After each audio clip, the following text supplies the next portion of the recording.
The world held its breath as dawn broke over Tokyo Bay on September 2nd, 1945. On the battered deck of the battleship USS Missouri, the most powerful war ever fought was about to end. It was a stage set for history.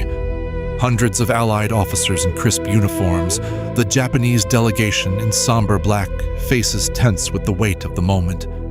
Just months earlier, Japan had seemed at war's end but refused to surrender. Then, 2 atomic bombs devastated Hiroshima and Nagasaki. The Soviet Union declared war, invading Japanese-occupied Manchuria. Surrounded, battered, and out of options, Japan announced its surrender. But the formal ceasefire needed the world's witness.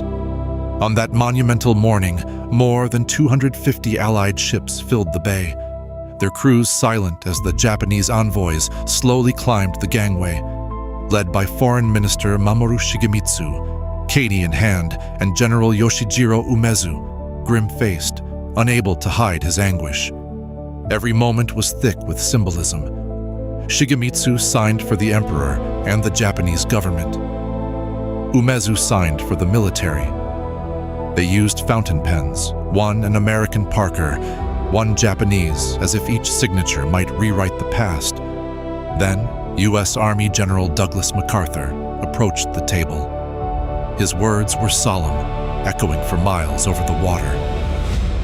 He called for a better world, not built on war, but the dignity of man and the fulfillment of his most cherished wish for freedom, tolerance, and justice. Allied leaders watched as their nations made history. Admiral Nimitz for the United States, General Blamey for Australia, General Xu for China, and others representing Britain, the Soviet Union, France, the Netherlands, New Zealand, and Canada.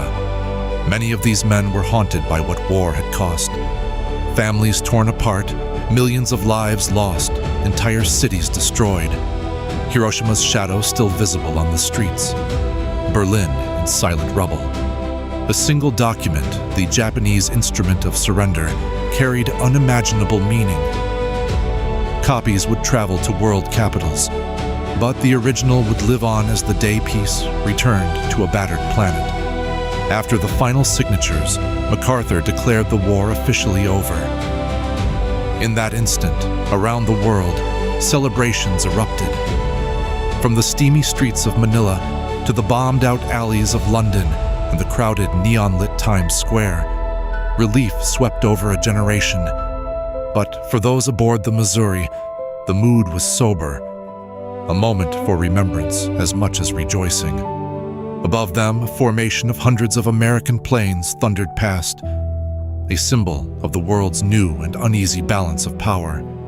Did you know the USS Missouri itself would become a symbol, preserved today as a museum in Pearl Harbor, forever tied to America's tragic entry into the war and its triumphant conclusion? Or that in the tense weeks leading up to the ceremony, deeply worried U.S. commanders forced a strict peace, fearing one misstep could shatter the fragile surrender and restart the fighting. And on the deck, a quiet but powerful act. MacArthur insisted that Japanese officers stand facing the assembled Allies, not the rising sun. For Japan, surrender meant occupation, rebuilding, and an uncertain future. Emperor Hirohito spoke for the first time not of victory, but of peace and survival. The world listened, yet the ending remains haunted by questions. Was total devastation necessary to stop the conflict? Would those signatures on the Missouri bring real peace, or only a pause before future storms? World War II truly ended, not in a single moment, but as a fragile hope.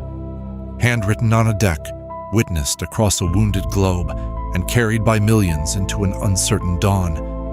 What would you have felt? Standing there, pen in hand, knowing the world you knew was gone, and that the next one was only beginning. The deck of the USS Missouri was just steel and wood, but on that day, it became the crossroads of world history. And so, as the guns fell silent and the ink dried, The world had a chance, a fleeting chance, to imagine a future without war. Would we take it or lose it again? The echoes of those choices still shape our world today and tomorrow.